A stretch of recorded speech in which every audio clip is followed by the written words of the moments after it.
नाकतोडा हा कीटक आपल्या शरीराच्या आकारानुसार अत्यंत आकर्षक आणि भयानक दिसतो. इंग्रजीत याला प्रेइंग मॅन्टिस म्हणतात.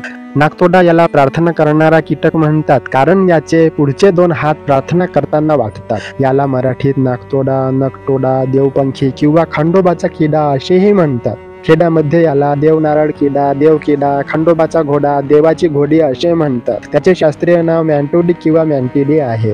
नाकतोड्याला काही ठिकाणी शेतकऱ्याचा मित्र व बागकाम करणाऱ्यांचा मित्र असेही म्हणतात, कारण तो हानिकारक कीटक खातो. भारतात नाकतोडा मोठ्या प्रमाणावर आढळतो. नाकतोड्याचा रंग साधारणपणे हिरवट किंवा तपकिरी असतो, त्यामुळे तो झाडांवर सहज लपतो. त्याचं शरीर लांबट आणि सडपातळ असतो, जो झाडांच्या पानांशी जुळतो.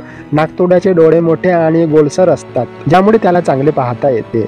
त्याला त्रिकोणी डोके असून तो ते 180 अंश फिरवू शकतो. नाकतोड्याचे पुढचे हात खूप बरकट आणि काटेरी असतात, ज्यांनी तो आपली शिकार पकडतो. त्याचे पुढचे पाय धारदार नखांनी भरलेले असतात, ज्यामुळे तो शिकार पटकन पकडतो. नाकतोडा मुख्यतः कीटक, उंदीर, लहान साप, बेडूक आणि काही वेळा लहान पक्षी देखील खातो. तो खूप चपळ व वेगवान शिकारी आहे. त्याला चालायला आणि उडी मारायला खूप सावधगिरी बाळगायची असते. नाकतोडा वेगाने उडू शकतो, पण मुख्यतः सावध चालतो. त्याच्या शरीराचा आकार साधारण 5 ते 10 सेंटीमीटर इतका असतो. नाकतोडा एकटाच राहतो आणि सहसा इतर नाकतोड्यांशी भांडत नाही. नाकतोडा झाडांच्या कडेला किंवा गवतावर राहतो.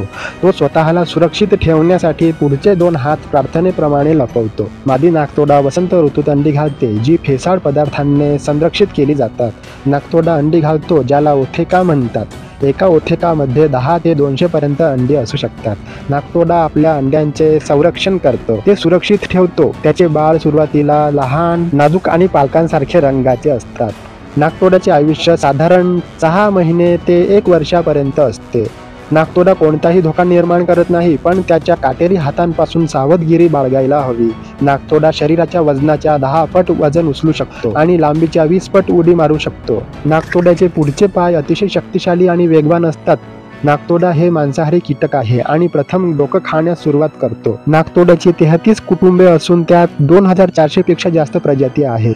त्याच्या शरीराला काही वेळा पाने किंवा फांद्यांसारखे रूप असते, ज्यामुळे त्याचा छळ होतो. नाकतोडा डोळ्यांसह त्रिकोणी डोके, 6 पाय, 2 अँटेना आणि धारदार नखे असलेला कीटक आहे. मादी नाकतोडा कधी कधी मिलनानंतर नर नाकतोड्याला खाऊन टाकते. त्याला लैंगिक नरभक्षक म्हणतात. नाकतोडा जगभरातील विविध अधिवासांमध्ये आढळतो, मुख्यतः उष्णकटिबंधीय वर्षावनांमध्ये. हा कीटक उष्णकटिबंधीय आणि समशीतोष्ण प्रदेशांमध्ये आढळतो. तो स्वतःचा शिकार सक्रियपणे शोधून पकडतो.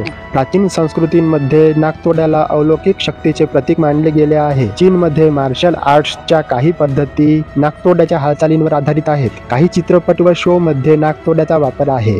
कुंग-फू पांडा चित्रपटात मास्टर मॅन्टिस हा एक प्रमुख कॅरेक्टर आहे, जो नाकतोड्याचा वेग, चपळाई आणि मार्शल आर्ट्स स्टाईलवर आधारित आहे. त्याचं पात्र नाकतोडा या खऱ्या कीटकाच्या लढाऊ शैलीवर आधारित आहे, जी पारंपरिक कुंग-फूतील एक शैली आहे. नाकतोडा शारीरिकरित्या मजबूत आहे आणि खूप वेगाने हालचाल करतो.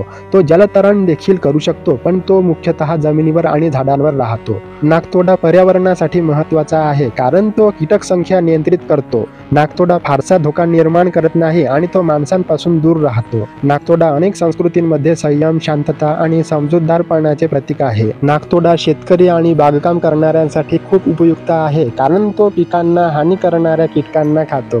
तो सेंद्रिय कीटकनाशक म्हणून काम करतो आणि त्यामुळे पर्यावरणाला मदत करतो. तो पुढच्या पायांनी फार वेगाने हल्ला करून शिकार पकडतो.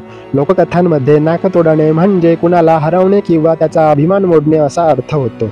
त्यामुळे किड्याच्या हल्लेखोर स्वभावामुळे हे नाव जोडले. डोकं पुढे थोडं लांबसर आणि त्रिकोणी असतं. त्याचं पुढे मागे, डावीकडे उजवीकडे फिरणं लोकांना नाक वळवणं किंवा नाक पुढे काढणं यासारखं वाटतं. त्यामुळे त्याला नाकतोडा असं नाव पडलं.